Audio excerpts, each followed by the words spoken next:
رمضان المبارک کے استقبال کے حوالے سے عرض کرنا ہے۔ تو میں اسی متعلق چند باتیں آپ حضرات کی خدمت میں گوش گزار کرنا چاہ رہا ہوں۔ نمبر 1، رمضان المبارک کو عام مہینوں کی طرح مہینہ نہ سمجھیں، بلکہ رمضان المبارک ہمیں روحانی طور پہ اپڈیٹ کرنے کے لیے اللہ نے مہینہ دیا ہے۔ جس طرح آپ اور ہم موبائل چلاتے ہیں، کمپیوٹر چلاتے ہیں، لیپ ٹاپ چلاتے ہیں اور وہ سلو ہو جاتا ہے، اس پہ وائرس آ جاتا ہے یا اس کا ورژن پرانا ہو جاتا ہے، اس کو نیا کرنے کے لیے، فاسٹ کرنے کے لیے، تیز کرنے کے لیے ہم لوگ اس میں کوئی اپگریشن ڈالتے ہیں، اپڈیٹ ڈالتے ہیں یا اس میں کوئی ترتیب کر کے اس کو نئے زمانے کے ساتھ ریلیٹڈ کرتے ہیں۔ تو اللہ تعالیٰ نے بھی آپ کے اور میرے لیے رمضان المبارک ہمیں گناہوں سے اپنے آپ کو چھڑا کر نیکیوں کا سیزن لا کر اپنی طرح متوجہ کرنے کے لیے ایک مہینہ دیا ہے۔ یہ بات ذہن میں رکھیں کہ رمضان المبارک اگر غفلت میں گزر گیا تو نبی پاک صلی اللہ علیہ وآلہ وسلم نے اس دعا پر آمین کہی تھی، جس میں فرشتے نے یہ بات کہی تھی کہ اللہ فرماتے ہیں وہ بندہ برباد ہو جائے جس پہ رمضان آئے اور وہ رب کو منا نہ پائے۔ تو نبی پاک نے اس پر آمین فرمایا۔ جب اللہ بات فرما دیں، فرشتہ سنا دے، نبی آمین کہہ دے، پیچھے بندے کا ککھ بھی نہیں بچتا۔ اس لیے رمضان المبارک کو اس حساب سے دیکھنا چاہیے تاکہ آپ کی اور میری دنیا بھی بہتر بنے، آخرت بھی بہتر بنے۔ اور رمضان المبارک کے اندر جتنا ہو سکے اتنی عبادات کی ترتیب بنائیں۔ میں مثال کے طور پہ کہنے لگا ہوں، اگر کسی کو گالیاں دینے کی عادت ہے، گناہ کرنے کی عادت ہے، خطا کرنے کی عادت ہے، نافرمانیوں کی عادت ہے، لڑائیوں کی عادت ہے، یہ رمضان المبارک کا مہینہ یوں نہیں ہے کہ بندہ اس میں عام مہینوں کی طرح لڑتا بھی رہے، اپنے لیے لڑائی کا ٹائم بھی نکالے، فساد کا ٹائم بھی نکالے، لوگوں سے جھگڑے کا ٹائم بھی نکالے۔ اس ایک مہینہ کے لیے زبان کو بند کر دے۔ جو بندہ آپ سے لڑنے کی بات کرے کہ جی بھائی میرا روزہ ہے، کوئی بندہ فساد کی بات کرے جی میں روزے سے ہوں، اب اس کا ایک ہی جواب ہے کہ انی صائم، میں روزے سے ہوں، بس اگلا جملہ کہنے کی ضرورت ہی نہیں ہے کہ مجھے یہ نہیں کرنا، بس میرا روزہ ہے تو بس سمجھ آ گیا۔ جیسے کوئی بندہ پانی پیش کرے تو بھائی کہتے ہیں بھائی میرا روزہ ہے، اگلا لفظ یہ نہیں کہتا کہ میں پانی نہیں پیتا میرا روزہ ہے۔ کوئی کھانا پیش کرے تو کہتے ہیں جی میرا روزہ ہے، یہ نہیں کہتے میں کھانا نہیں کھاتا میرا روزہ ہے، مختصر سی بات کرتے ہیں۔ تو یہاں بھی مختصر سی بات کریں جی میرا روزہ ہے، اگلے کو خود ہی شرم آ جانی ہے کہ میں اس کو گناہ کی طرف دعوت دے رہا ہوں، اس نے ایک ہی جملے میں بات ختم کر دی ہے۔ تو لڑائی میں، فساد میں، دنگا بازی میں اپنے آپ کو ڈال کے انسان خواہ سے اپنا وقت ضائع نہ کرے۔ رمضان کا ایک ایک لمحہ قیمتی ہے، ایک ایک وقت قیمتی ہے۔ اب جیسے رمضان المبارک شروع ہوتا ہے تو وہ نماز مغرب کے وقت سے شروع ہوتا ہے، اور رمضان المبارک ختم ہوتا ہے تو نماز مغرب کے وقت جا کے ختم ہوتا ہے۔ اس لیے آپ اور ہم ایک رات پہلے تراویح شروع کر دیتے ہیں، رمضان بعد میں ہے، کیونکہ وہ دن یہ رات یہ ایک دوسرے کے تابع کے معاملات میں ابھی سے شروع ہے۔ تو رمضان المبارک جیسے شروع ہو اس سے پہلے بندہ اپنے یہ فساد، یہ غلط معاملات سے بالکل توبہ طیب ہو چکا ہو اور ختم کر چکا ہو ان چیزوں کو۔ اس کے بعد رمضان المبارک میں اپنے آپ کو عبادت کے لیے بندہ مختص کر لے کہ بھائی میں نے اس مہینے میں وہ عبادتیں کرنی ہیں جو عام دنوں میں نہیں کرنی۔ میں مثال دے رہا ہوں، روزانہ کی بنیاد پہ اگر ہو سکے تو بندہ صلاۃ التسبیح پڑھے۔ صلاۃ التسبیح سے پچھلے گناہ زندگی کے معاف ہو جاتے ہیں، ڈیلی بیسس پہ پڑھیں۔ اور اگر ڈیلی بیسس پہ صلاۃ التسبیح نہیں ہو سکتی تو کم از کم ہر جمعے کو تو ہو جائے نا، ہر عشرے میں 2-3 مرتبہ ہو جائے تو تب بھی بہتر ہے۔ نہیں تو روزانہ کی بنیاد پہ نفل ہو جائیں، جو عام دنوں میں ہم نفل نہیں پڑھتے، ان دنوں میں نفل ہو جائیں تو وہ ایک نفل آپ کے فرض کے برابر ہو جائے گا۔ میں مثال دے رہا ہوں، کسی نے تہجد کی 8 رکعت نفل عام دنوں میں پڑھی ہے تو وہ 8 رکعت ہے، اگر ان دنوں میں وہ پڑھے گا تو گویا اس نے 8 فرض پڑھے ہیں۔ رمضان کے دنوں میں 8 فرضوں کے برابر ہے۔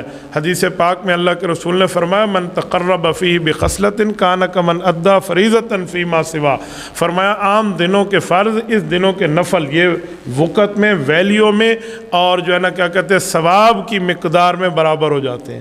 اور پھر آپ کے دماغ میں خیال آئے گا کہ اگر ہم فرض پڑھیں تو حضور نے فرمایا کہ من تقرب فیہ بخصلہ، اور اس طرح فرمایا جس آدمی نے فرض ادا کیا ومن ادا فیہ فریضہ کان کمن ادا 70 فریضۃ فیما سوا، گویا اس نے 70 فرض پڑھے ہیں۔ میں مثال کے لیے کہتا ہوں، اگر ہم نے ظہر پڑھی ہے، فجر پڑھی ہے، عصر پڑھی ہے، مغرب پڑھی ہے، عشاء پڑھی ہے، تو گویا یہ نماز ہم 70 مرتبہ پڑھ رہے ہیں۔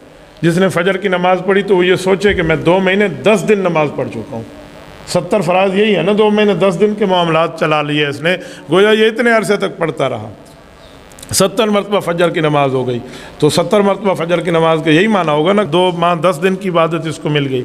تو اس طرح بندہ کرے. اور اگر ایک وقت کے ایک دن کے 5 فرائض اس نے پڑھ لیے تو 5 کو اگر ہم 70 سے ضرب دیں تو غالباً 350 جا کے بنتا ہے.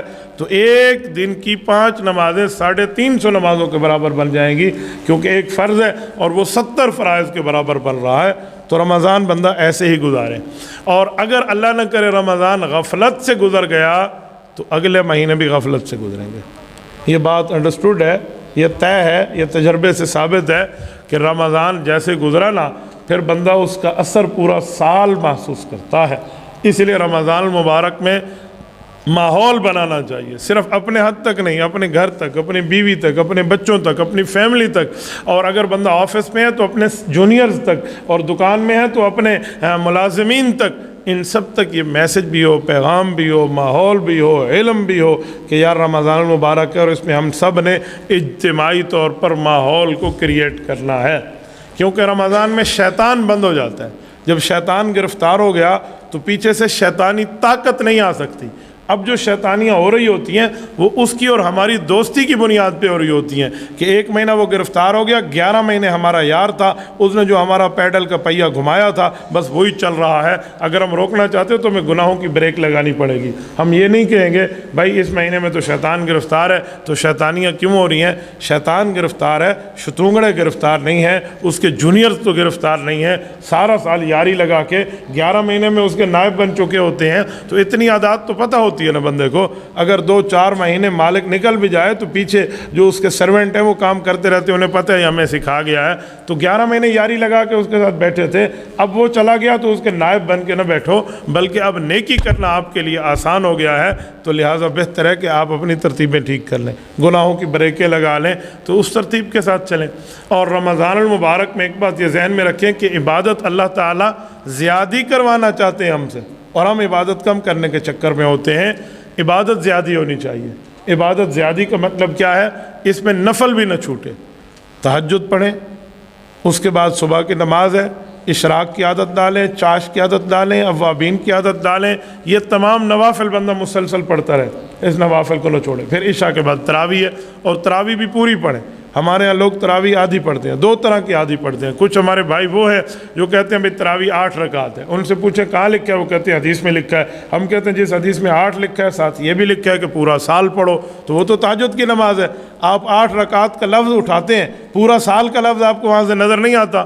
ہم کچھ بھائی تو وہ ہیں جو خامخواہ سے 8 پڑھ لیں گے اور پڑھ کے 8 کے بعد سب کے سامنے مسجد سے نکل جائیں گے، اے وڈا حدیث تے عمل کرانا لائے. ایسا کچھ بھی نہیں ہے. رب تم سے زیادہ عبادت کرانا چاہ رہا ہے اور تو ایک نماز کی رکعتیں اٹھا کر دوسری رکعت پہ فٹ کیے ہوئے ہے. پھر تو تمہیں چاہیے 3 رکعت پڑھ لو. کوئی پوچھے کیوں، آپ کہنا بھائی 3 رکعت بھی ثابت ہے. لوگ کہیں گے وہ تو مغرب کی نماز ہے، آپ کہنا ثابت تو ہے نا 3 رکعت، تو پھر بندہ 3 پڑھ لے. تو ایسا نہیں ہے، جس نماز کی رکھتے ہیں اسی نماز کو اسی رکعت کے مطابق پڑھنا چاہیے. مصنف ابن ابی شیبہ میں حضرت ابن عباس فرماتے ہیں اللہ کے رسول صلی اللہ علیہ وسلم ہمیں وتر بھی پڑھاتے اور 20 رکعت تراویح بھی پڑھاتے. یہ حدیث پاک ہے. جس بندے کو نہیں ملتی اسے ہم دکھانے کے لیے تیار ہیں، لیکن کچھ لوگوں تک یہ حدیث نہیں پہنچی ہوتی کہ حضور نے 20 رکعت پڑھائی ہے تو وہ کہتے ہیں نہیں اللہ کے رسول نے اختیار دیا ہے. آپ کو تو نہیں دیا اللہ کے رسول نے اختیار کہ آپ لوگوں کے جو ہے نا عبادات کو کم کرا رہے ہیں، تو ایسا کچھ بھی نہیں ہے. اور کچھ لوگ وہ ہیں جو 10 رکعت والے ہیں. آپ کہیں گے 10 رکعت والے وہ کون ہیں؟ وہی ہمارے بھائی ہیں جو 20 رکعت مانتے ہیں، پڑھتے 10 رکعتیں ہیں. آپ کہیں گے کیا مطلب؟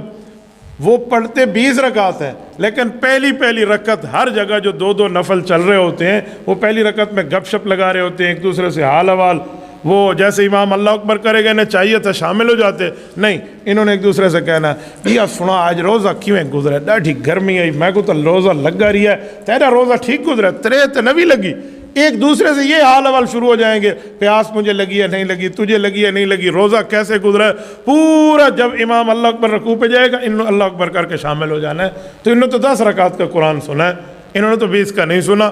تو وہ 8 والا بھی معاملہ اوپر نیچے تھا، یہ 10 والا بھی معاملہ اوپر نیچے ہے، اور یہ اس میں گناہگار بھی ہو رہے تھے کہ خود بھی قرآن نہیں سن رہے ہوتے، دوسرے کے بھی ساتھ ذلیل کیا ہوا ہوتا ہے۔ میں بعض اوقات حیران ہوتا ہوں، ہماری مسجد میں تراویح کی جماعت میں پچھلی صفوں میں یہی حال اول چل رہا ہوتا ہے، سنا دیکھا کیا حال ہے، طبیعت ٹھیک ہے؟ تو میں نے کہا بھائی شیطان تو گرفتار ہو گیا، لیکن آپ اس کے نائب جانشین اور خلف الرشید بن کے آپ یہاں بیٹھے ہیں اور اس کی باتوں کو لے کر آگے چلے ہیں، تو بھائی وہ گرفتار ہے، تجھے بھی گرفتار کرا دینا چاہیے تھا، تو دوسرے مسلمان نمازیوں کے حالات کو خراب کر کے بیٹھے۔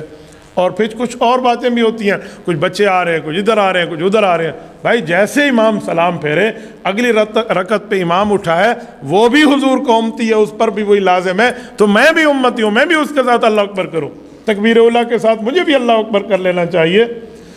ایک جگہ کی کارگزاری میرے پاس آئی، ایک دوست نے دوسروں کو اشارہ کیا کہ یار آپ پڑھ لو، تو وڈا نمازی ہیں، وہ تو آپ اگلی صف کھڑو کے پڑھ۔ عجیب معاملہ ہے، خود تو میں ڈوب رہا ہوں، دوسرے کے اوپر اعتراض کر رہا ہوں، تو یہ کام بھی نہیں کرنا چاہیے۔ صرف 20 رکعت پڑھنا لازم نہیں ہے، شریعت میں تو پورا قرآن کریم سننا بھی مسنون ہے، تو پورا قرآن کریم تو نہ سنا، ہم نے تو 10 رکعت سنا ہے، 10 رکعت اللہ حافظ کر کے چل پڑا ہے، نہ کوئی عطا نہ کوئی پتہ۔ مجھے بتائیں جو بندہ پہلے 10 رکعت ضائع کر کے امام کے ساتھ شامل ہوگا تو اس انتظار میں ہوگا کہ جلدی کرے بھائی امام سلام پھیرے، نعوذ باللہ، پھر تو وہ یہ کہتا رہے گا بھائی ہکی رکعت مرنا نکلے صحیح سلام دے بعد آرام نل تسلی نل باسوں۔ ایسا نہیں ہے بھائی، اگر آپ کو تکلیف ہے، آپ نہیں پڑھ سکتے نماز، تو پھر آپ اپنے گھر میں جا کے تراویحاں پڑھ لیں، یہ گندی مچھلی بن کے آپ مسجد کے ماحول کو خراب نہ کریں۔ میں نے ایک مسجد میں ایک مرتبہ ایک شخص کو، پرانی بات کر رہا ہوں، ایسے دیکھا وہ لوگوں سے حال احوال کر رہا ہے، میں نے کہا بھائی کیا مسئلہ ہے؟ وہ کہنے لگا مفتی صاحب میں تھک ویندا نا، میں تھوڑا ٹیک لا کے باندھا بالا کو آدھا ونجو پانی دا گلاس بھارو تے جنگ شنگ میری گھٹیں دے راندن۔ میں کہ چاچا اے چاچی کو لوانتے جنگ گھٹوائی کر، مسیح تے کو جنگ گھٹاوان دا شوق ہے، وہاں جاؤ، اللہ کے بندے ماحول کو خراب کر کے بیٹھے ہو۔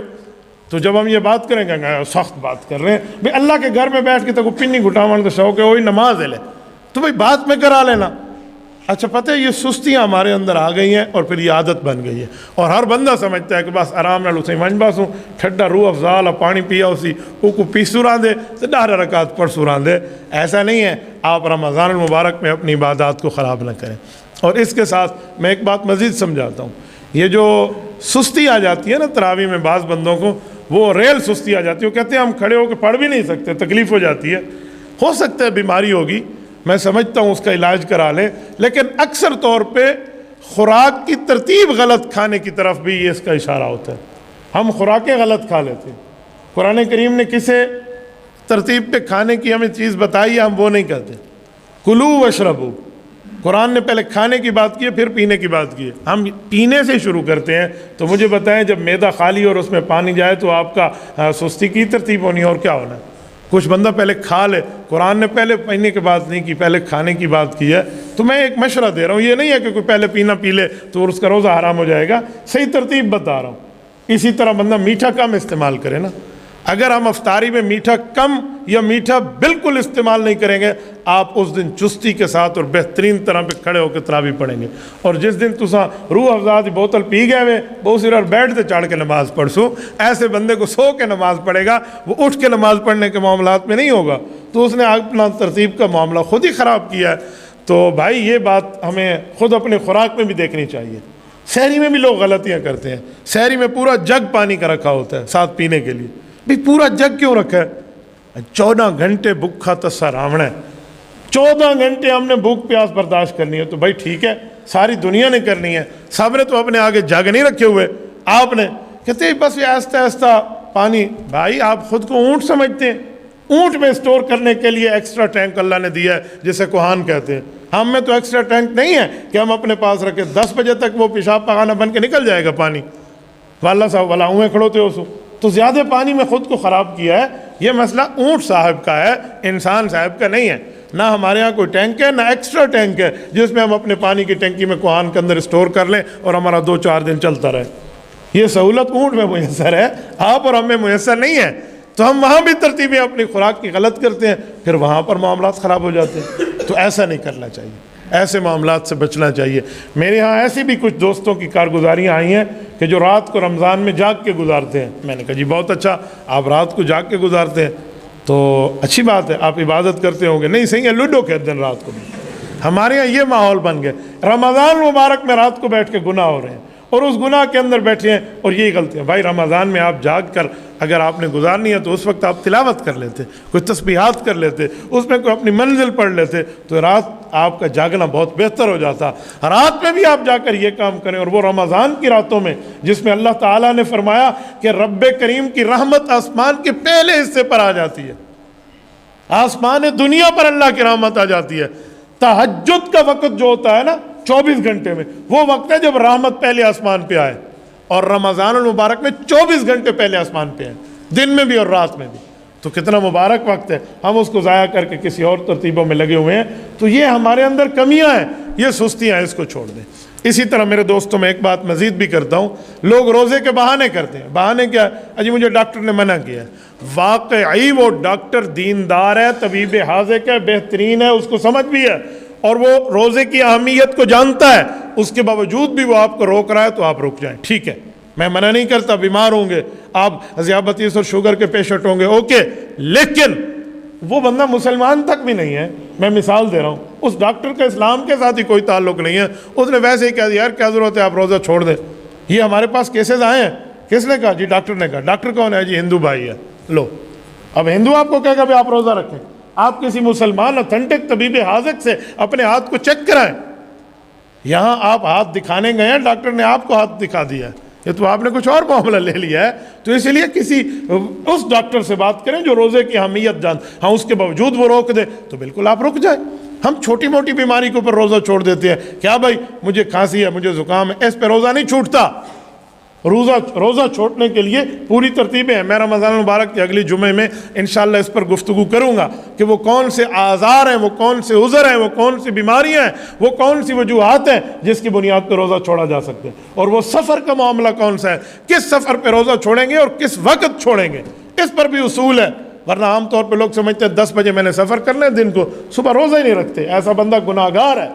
ہو سکتا ہے 10 بجے سفر نہ کر سکے، کوئی ایمرجنسی ہو جائے، ہاں اگر یہ سحری کے وقت سفر میں بیٹھا ہے اس وقت یہ چاہے تو روزہ چھوڑ سکتا ہے، اس میں بھی ڈیٹیل ہے۔ تو میری بات کرنے کا مطلب یہ تھا کہ یہ مسائل سمجھیں، علماء کے پاس بیٹھیں اور اپنے روزے کو قیمتی بنائیں۔ رمضان نیکیوں کا سیزن ہے، اللہ تعالیٰ آپ کو اور ہمیں صراط مستقیم عطا فرمائے، دین حنیف پر، دین اسلام پر اللہ تعالیٰ آپ کو اور ہمیں عمل کی توفیق عطا فرمائے۔ جزاکم اللہ تعالیٰ۔ السلام علیکم مفتی صاحب، وتر کی نماز میں دوسری رکعت میں تشہد پڑھنے کے بعد غلطی سے ایک سلام پھیر لیا، اب میں اس کو کس طرح مکمل کر لوں؟ میرے خیال میں آپ سجدہ صاحب کے ساتھ اپنی نماز کو ادا فرما سکتے ہیں۔ ہم امام صاحب کے مقلد ہیں، کیا شرعی مسائل میں ان کی فقہ سے جو لیا گیا وہ امام برحق ہیں، اس کا حل کیا تلاش کریں؟